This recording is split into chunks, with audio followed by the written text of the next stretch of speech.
Yes.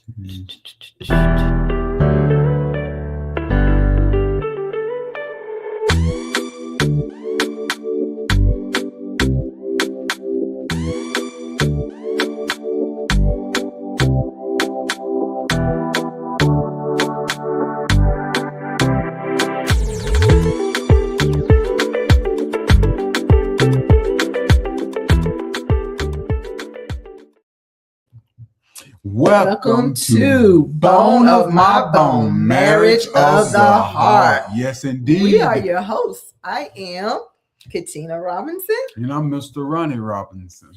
And we are excited to be on with you guys on tonight. Bone of my bone. So go ahead and share. Yes. Share. We're on all our social media platforms. So, hey, TikTok. What's we're up, on T-T? TikTok. And T-T. then we are on Facebook and YouTube. So all our platforms. So go ahead and share. And that's what I'm going to be doing. So baby, you can say a few words while I share it out. She's going to let me say a few words. My bone going to let me say a few words. That's awesome. Well, thank you, Bone of My Bone. Hey, listen here, y'all. I am excited to be here tonight. My wife and I, this is a journey. We've been on a journey. I'm telling you, and if you're on, you look at the title of tonight's show, Fight Together. Fight together, not each other. Think about that. That's deep. You're a married couple. You have to think about things, especially if you got grown kids and grandkids like us.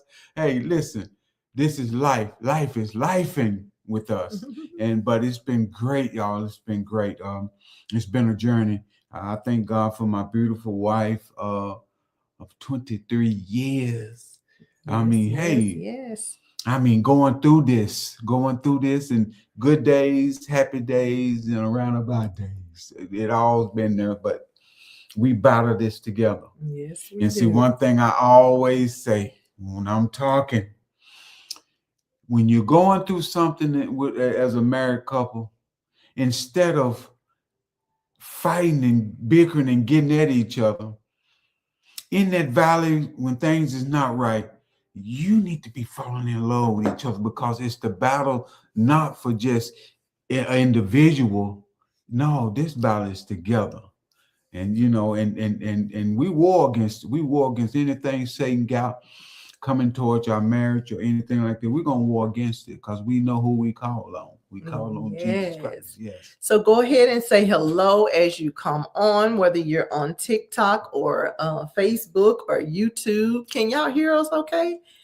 Just let us know if you can hear us okay on all the social media platforms, and say hello, you guys, so we'll know that you are there. But in the meantime, we're going to go ahead and get into this topic of tonight, which is fight together, not each other. Yes. For those of you that may not know, we are marriage counselors. And y'all, this is one of the things that we have to stay and teach and pound basically in our couples that we are counseling, premarital and marriage.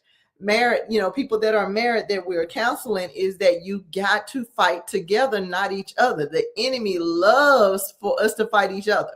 Yes. And it takes time to learn that. Like, it's not something you just automatically go into your marriage knowing how to do, but it's something that you have to learn to do. And the way you learn to do it is to make sure that you're communicating. Communication is number one key over everything, is communication. We know our theme is love is worth fighting for. Yes, it is. But there has to be communication, because without communication, without conflict resolution, without, just showing the love and not just talking about it, like, there's no love to fight for. Because if you're not expressing and showing your love, you're just saying it, it means nothing, especially to us women, that we need that emotional aspect of you.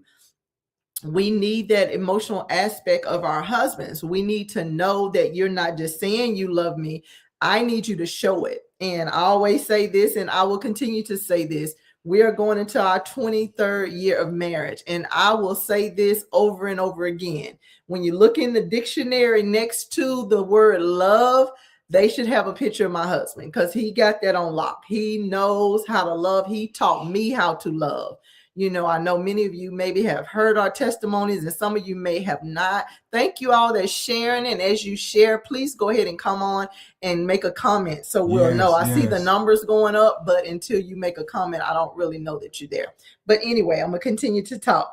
And so one of the things I learned about myself after I got married to my husband, like I said, it's no secret. We are completely transparent and honest on here. 100. I have been married before. My husband has been married before.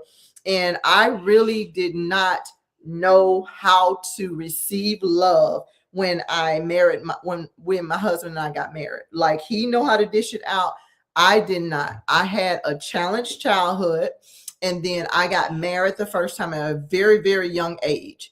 And so even though I was, you know, raised up and had to grow up real quick, I was mature for my age, but still I got married at a very young age and I did not know how to receive love. So I'm sure, you know, I fell short of giving it because I didn't even know how to receive it. So that was one of the things that my husband taught me during our marriage. Is he really taught me love so much that I learned to embrace it. I learned to, you know how to receive it, because prior to that, I really didn't know how to receive it because I wasn't used to getting it, if that makes sense. Well, I want to say this, and my wife is on point with everything that she just said, but I want to go to a scripture though to let you know, to set this show up tonight, and that's Genesis chapter 2, verse 23 and 24. See, when I left my father and my mother, this is what I did. It say, Adam said, "This is now bone of my bones and flesh of my flesh. She shall be called woman because she was taken out of man. Therefore shall a man leave his father." Now, this is the key thing for me. "A man shall leave his father and his mother and shall cleave unto his wife, and they shall become one flesh." See, this is the thing about our relationship, my wife and I. I had to present love because I think that's the greatest thing God have given me in my life. Out of all the achievements and everything in my life, the number one thing is that I know within my soul and spirit that love is the greatest thing Ronnie Robinson can dish out. And if you communicate with that well, like my wife say, if you communicate well with me, you're gonna get love continuously. And then that's the way I want to. And I'm not saying I can't, get off track with just being a human being. I'm not perfect, but love is the most important aspect of life. It motivates the righteousness in you. It motivates treating people right, treating your wife, your spouse right, your kids right, your grandkids right. And everybody that you connected to, including on your job, the way you carry yourself on the job. And I have to say, sharing love with my wife have gave me the practice to even when I go out the door, whoever I meet and talk to, first of all, I'm gonna talk about Yahshua, Jesus Christ. That's the first thing, and how you take it and how you receive it.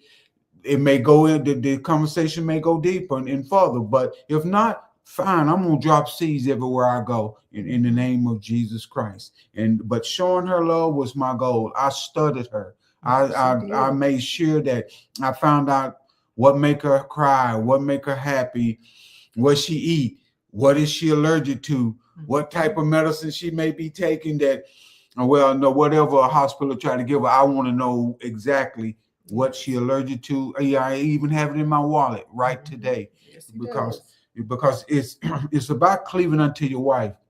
And one thing about the topic tonight: fight together, not each other. Yes. When I said earlier, when you're going through the valley in your marriage, it may not even be you two. It may be the kids, the grandkids, or your job, and all these things. But one thing that this lady and I, we learned going through the valley is to love each other. It's to embrace each other through the battle of the valley. Not turn against each other, because you can't win like that. you can't, one train can't go on one way and the other is pulling another way. You pull against each other. You got to go in one way, a locomotive of love, and that's what we are. We take it to another level, even when we out in the public. I don't mind holding my wife's hand. I don't mind kissing her. I don't mind opening her door, putting a jacket on in a restaurant. These things here sharpens me, and then I know it ain't nothing but the Holy Spirit that's in me that's sharpening me also. And I want to be an example to any other man too. You can be a man. You can be vigilant. You can be whatever you want to be. You can throw these knuckles. Whatever you want to be. But one thing that I challenge each man out there to be a lover. Be a lover of your wife. Be a lover of your kids and your grandkids. And I'm talking about family here. I know you single people out there, if you get this video, pick up. Just put this in your arsenal. Put it in your bank. Put it in your notes. That what you heard tonight is the way you carry yourself. And Jesus loved this, y'all. He loved a marriage. That's why he said he was coming back to get his bride. He's coming to get his bride. We want everybody on this planet needs to try to be a part of the garment that Jesus is coming back to get of that marriage. So I love you, baby. I'm gonna continue. I'm gonna and listen, y'all. This lady do not look like what she been through. Amen. I'm telling you, she does not. That makes me love her even more because I know she's been through, and now the scars are healed because that's one thing I wanted to do. I wanted to everything that she got hurt that hurt her in the past. I wanted to use love to just do surgery on every scar and remove it. And I hope and I know and I feel that I have succeeded. You have succeeded, baby. Yes. Over these 23 years, you have healed and allowed me to heal through all the scars everything that I went through. It's like it never happened. So that's nothing but God first, and then using my husband as the vessel and as the man he chose for me to help me walk through those things. So let's talk about fighting together. Fight together, not each other. Come on. And what we mean by that is the world gonna come at you. Life gonna life. You guys, you ain't got to do nothing but live and breathe every day, and life is gonna life. And so when you're fighting each other, then you're bringing another aspect into your home that is tension. There's, you can't tell your people that you work with how to act. You can't tell them how to treat you. Now you can set the atmosphere. Don't get me wrong.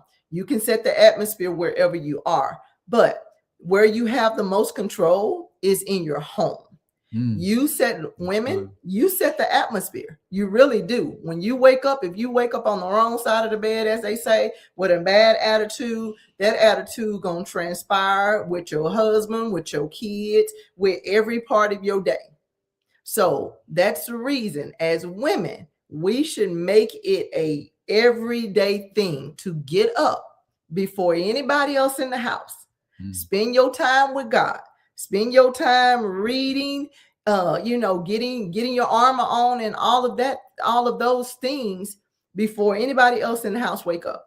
Because that way you're already preparing for your day. Because I know me, like if I get up and I do not spend time with God, spend time in my word, then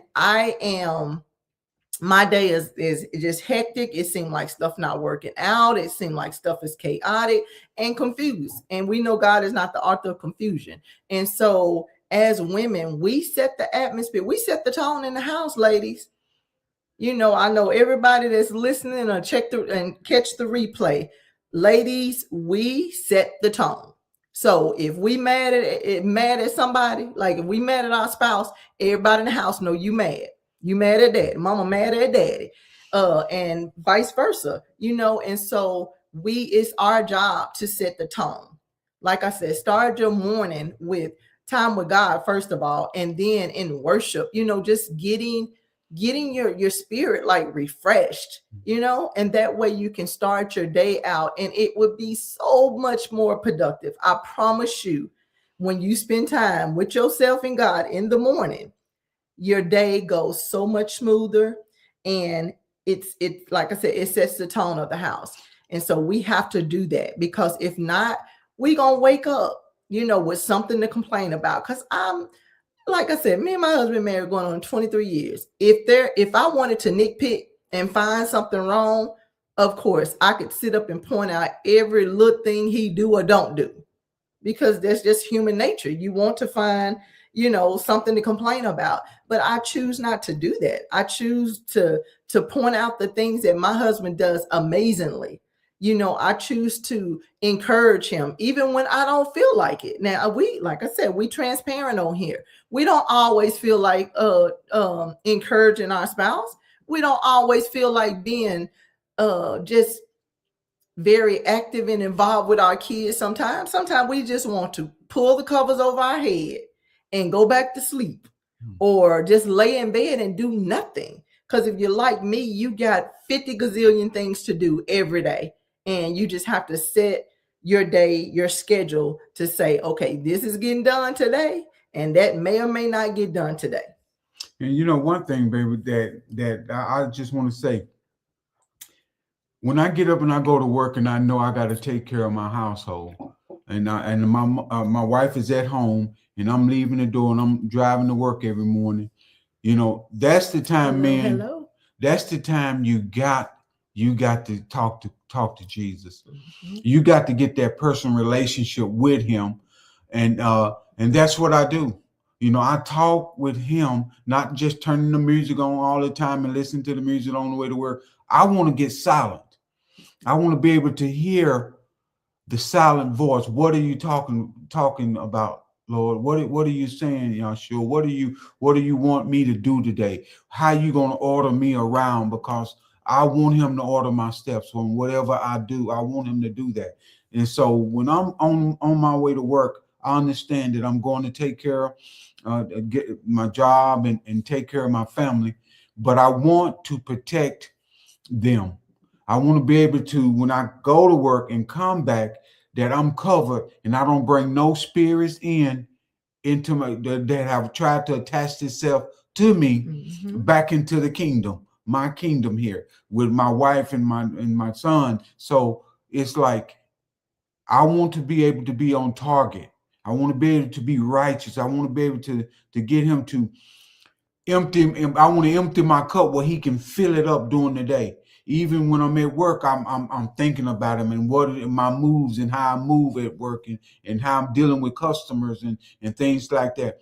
I want him to be exemplified before me. I want him to go before me at whatever I do. And so coming back to the house, I want to, that drive back to the house, I focus. I think about, what do you want me to do? Pray, first of all, I pray any spirit that try to attach themselves to me before I get to the house must go in the name of Jesus. So I as a man of the house, you got to be that covering. I'm the covering. Jesus is my covering. I'm the covering of this house. I got to defend. I got to have my armor on. I got to have that Ephesian man on.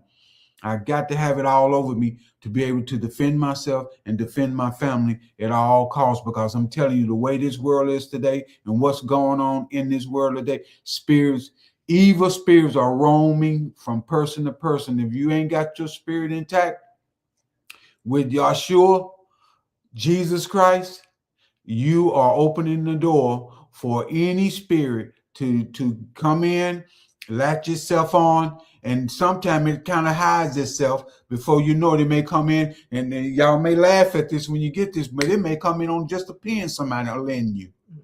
It may be somebody bumping into you, just bump into you, and that spirit transfer. Now, a good example, baby, you remember, what was the movie that Denzel played in? That The Fallen. In that movie, the illustration was people was touching each other, drop a pin, another person pick it up. Those spirits were transferring through those objects and through those matters. So that's why it's so important.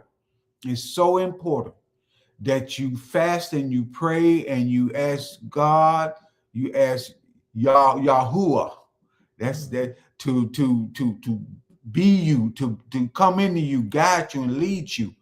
Because I'm telling you, these are last and evil days and times. A lot of folks say the world going in and all this, blow up and just be destroyed. No. It's going to be the times. The times is going to change, and people going to have to adjust. Now, with my wife and I, we got to be the cornerstone for our generations to come. For our kids.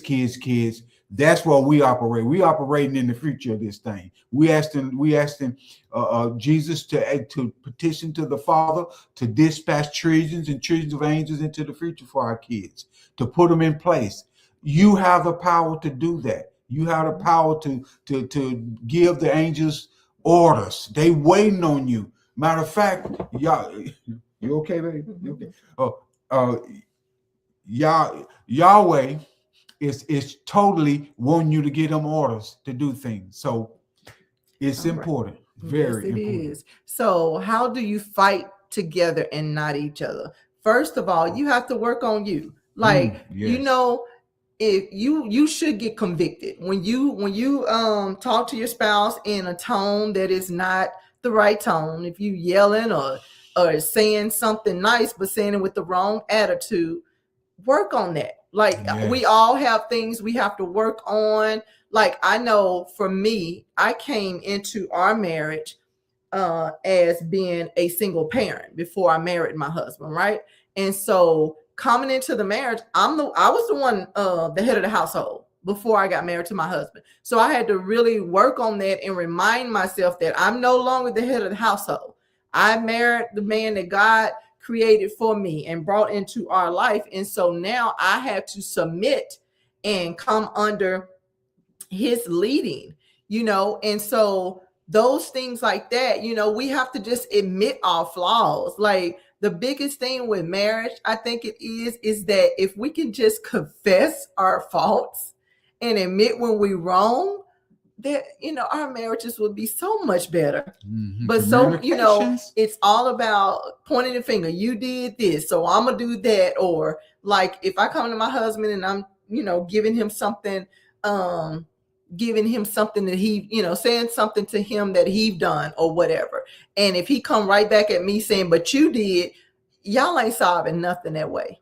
You're not solving anything that way. We teach every couple that we counsel that you need to have what we call safe words. Mm-hmm. And that's words that you say to your spouse before you even start a conversation.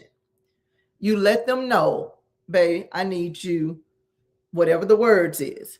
And you hear them from that, and you can't be defensive. You can't have a rebuttal. You can't get an attitude. You just got to sit there and listen. Listen at your spouse. Another thing we teach, you know, all of our couples, one of the first lessons we teach in counseling is about active listening. Yes. Because if you can't listen, if you're listening just to speak, you ain't heard what your spouse said. You haven't heard nothing that they said. But if you're actively listening, then you're sitting there, you're listening to what they have to say. And your next approach should be to come at them with a loving, caring, compassionate type way, not coming back and saying, you know, I did this because you did that. No, take ownership for what you're doing and stop trying to point your finger at your spouse. Because a lot of times, if we could just stop and evaluate what we're doing and not so much focus on what our spouse is doing, we could get a lot farther. But if we're so busy saying, you know, you did this, you can't get this right, you ain't doing this right, you know, you did this or didn't do this or whatever, if we're so busy doing all of that and not seeing the flaws in us, then that's where communication is dropping. Because I know from the beginning of our marriage, I know there was probably times when my husband was like, you know what? I know he probably wanted to go off on me many times, but he didn't. He held his peace. He listened to what I had to say. He came back at me in a loving, caring, compassionate type way. I will say this within our marriage. Like I said, we're always going to be transparent with you. I will say for us that my husband, I feel like, probably got the shorter end of the stick in the beginning. And what I mean by that is I came into our marriage with so much baggage And what I'm talking about baggage, I'm not talking about my children because they're not baggage. They were the blessings that came with me.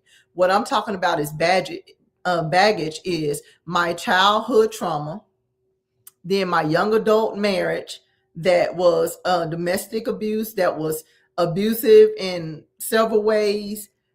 All of that, God did allow me to have a period of time that I was walking through my healing, before he allowed my husband to come into my life, before he allowed me to marry, because I had no intentions on ever getting married again, y'all. I said it was going to be me and my kids for the rest of my life. I had no intentions on ever marrying again. That was my mindset. But like I said, so when I came into the marriage, with a lot of baggage.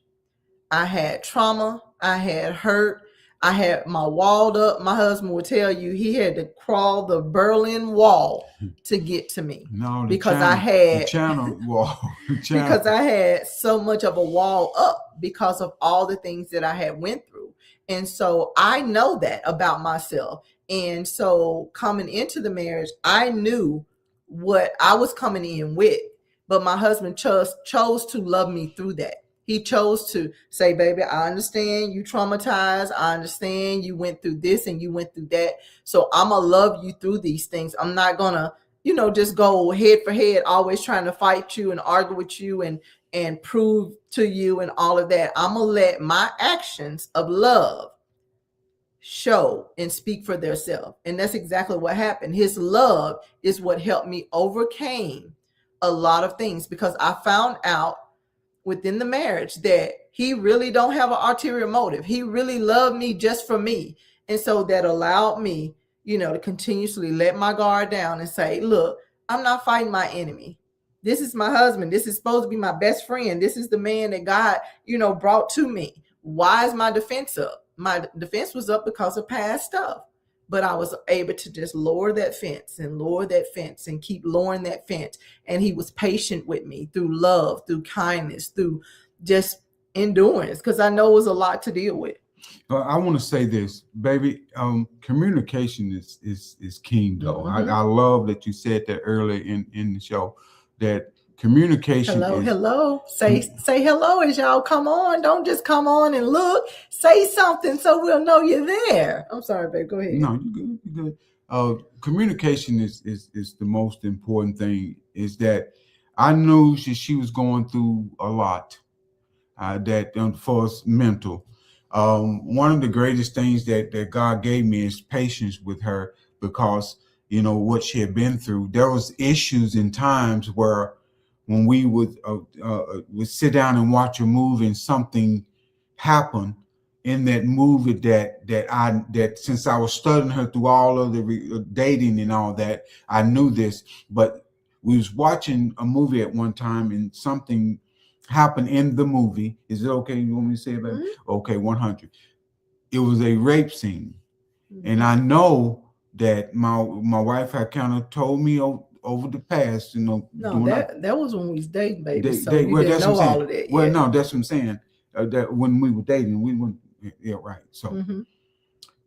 But I knew her body language. Mm-hmm. I knew that we had communicated so well in our dating that I know what's going on now. Mm-hmm. She didn't even have to say anything to me in that moment, but in that scene, I know that her body language mm-hmm. has started getting different, changing. Mm-hmm. So I knew in communications, y'all remember, a great marriage, the foundation is having a great communication mm-hmm. skills, being able to do that. And I knew that to really love on her, let her know that you passed that, you done that happened.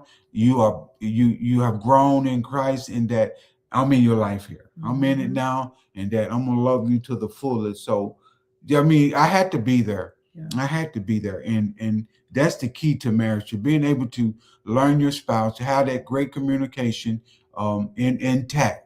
Mm-hmm. That if anything go wrong, that's why I say when you go through a valley going through a valley in your marriage, y'all should be falling in love even more, because now the war is on, and you're not by yourself. You together, you 100, 100 on it, not right. 50-50. Yes. Go ahead and say hello as y'all come on. I see the numbers going up, so go ahead and say hello. But yeah, we're talking about fighting together, not each other. One of the things that we've learned over the years in our marriage too is like just before something great is happening in our life, or like we got big plans to do this or that, we know how the enemy tries to work, and he tries to get us upset at each other or aggravated over the smallest things. Like we so past that. Why would we be subjecting ourselves to get so upset over something that's so minor and not even matter, But that's how the enemy works, to try to come against marriages. The enemy is not happy because you're married, especially when you're happily married, you're in purpose, you're doing what God called you to do. You married who God told you to marry. Because, that's another thing that we talk about a lot in counseling is, if God didn't tell you to marry that person, why will you? Don't, if God specifically told you not to marry somebody and you married them, I'm tell y'all right now, don't come to us for counseling, because there's nothing that we can do. We can't fix what God didn't put together. Right. We can't. So if you know that, God didn't tell you to marry that person, you just have to weather the storm. I'm just being honest. I've been there, done that. Like I said, the first time I got married, I was young. I didn't know no better. I didn't really have that relationship with God. I didn't have the guidance of adults to really guide me through it. And so I had to weather the storm. And that storm was very ugly, very ugly. But I knew that I knew when God brought my husband into my life. And it was confirmation from confirmation from confirmation through godly counsel, so it was, I didn't just go with what I felt and what I was hearing. He felt like I was hearing God. No, I needed the godly counsel of many people, there was people that was close to me in my life in the spiritual walk, because I'm like, I can't mess this up. I can't marry the wrong person again. I can't subject my kids to that, because it wasn't about just me. I had 3 children that I was raising. So I'm like, it's not just about me. It's about me and my kids. So I cannot make a mistake.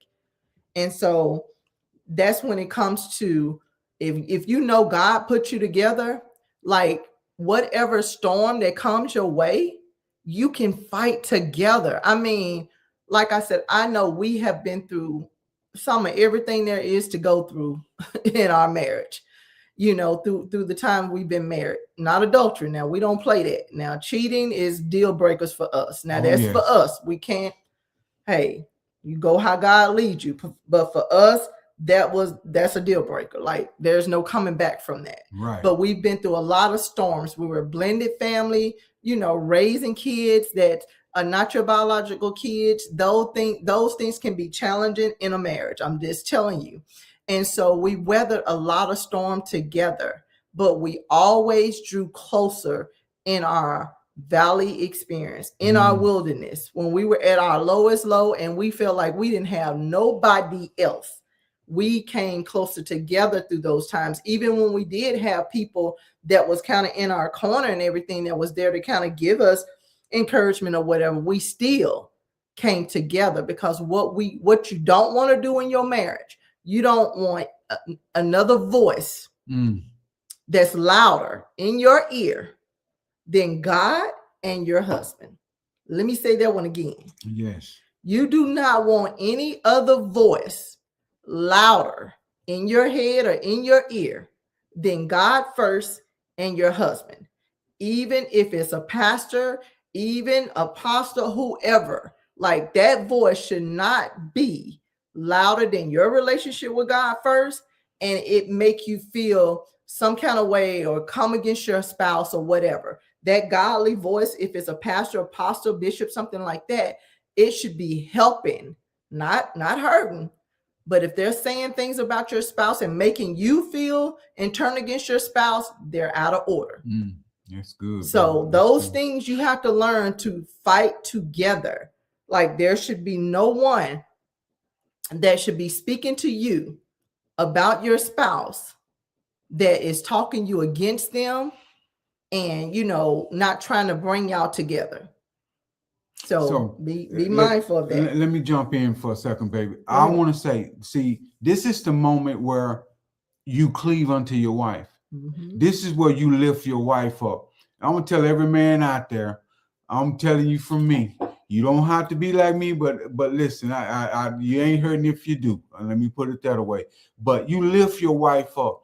You try to get the best out of her because she's part of you. Yes. See, when you take care of her, you're actually taking care of yourself. So you want to uplift your wife. Don't go through this street stuff. Listen, I didn't grow up in church.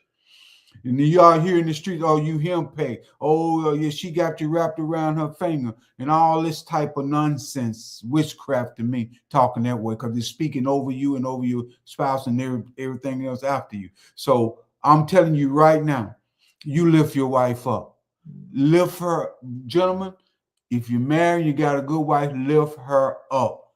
Because it's you lifting up too. She is part of you. She is an advancement of who you are, because she can think, she got a mind, she's smart, she's beautiful, she bring your kids into this world. Hey, listen, lift her up.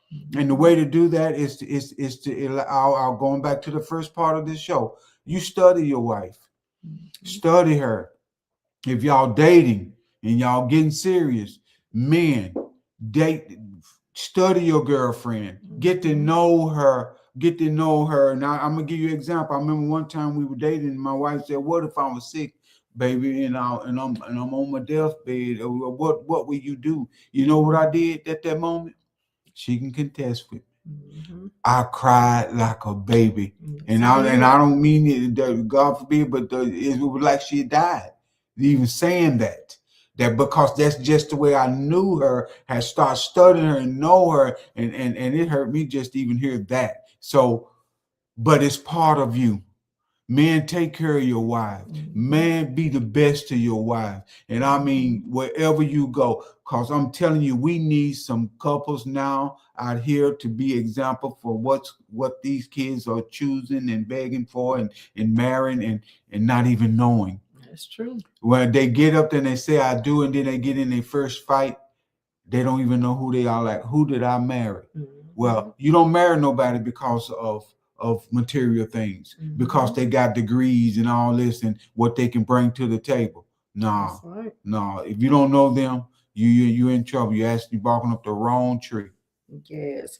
So we only have a few more minutes on here. So let's talk about our event that we have coming up. Y'all need to get in the spot. Yes, y'all need to get signed up. If you're not signed up, y'all, we are filling up fast. So you definitely want to go to www. I'm going to put it in the comments for you. Yes. It's www.bombmarriage.org.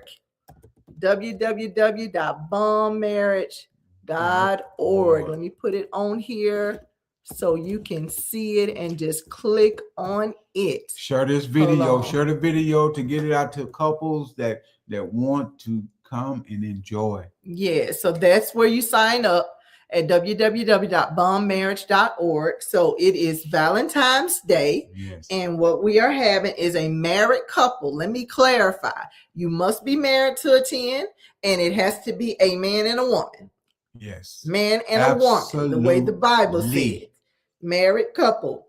On Valentine's Day, we're going to have food, fun, fellowship. We're going to, part of the price is only $50 per couple. Y'all, that is a giveaway. It really is.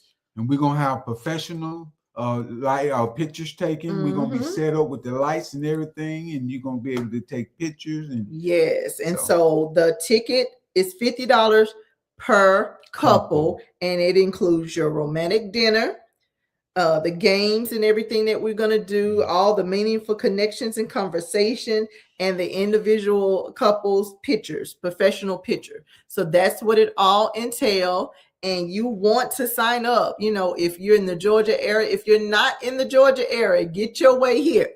Come on, get here. It ain't, yes, come on. So it is Saturday, February the 14th at 5 p.m.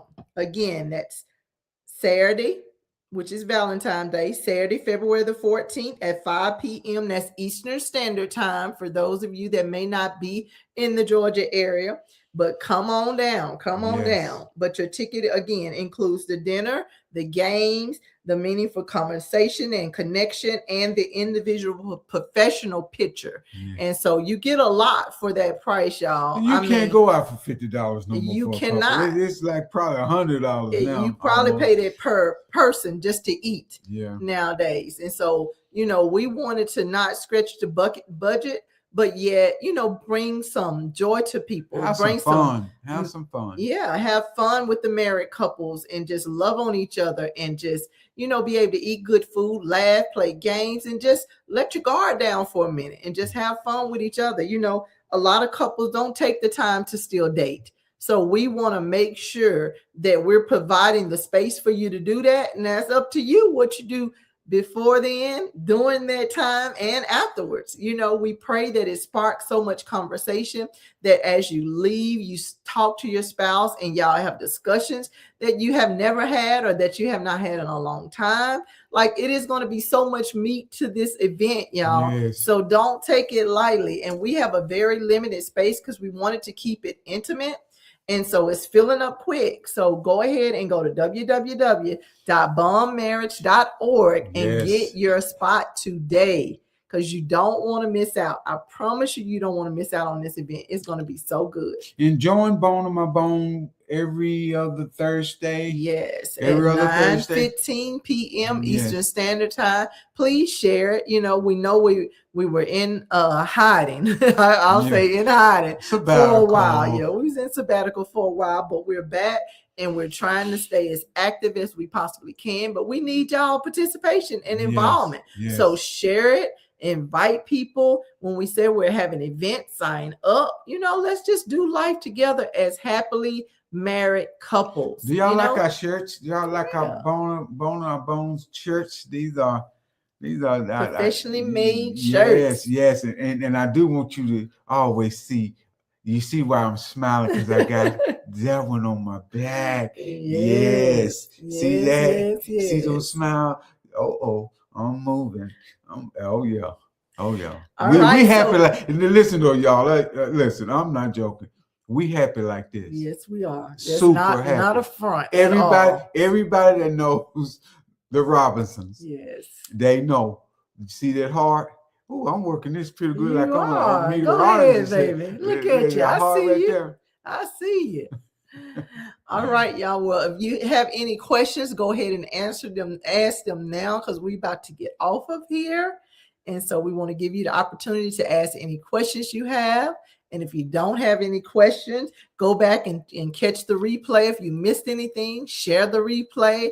And please go to www.bombmarriage.org. That's a happy woman. Right. Look at that smile, y'all. I fell in love with that. I'm just playing. Look at that. But also, he's happy, though. He is.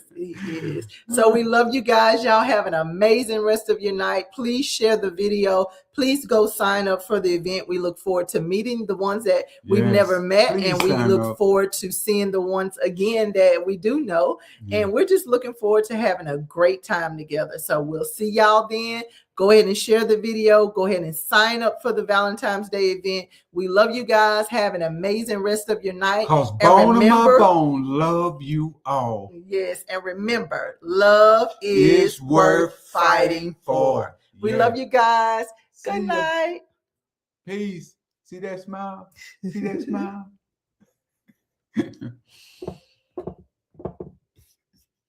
Trying to hit it with my finger.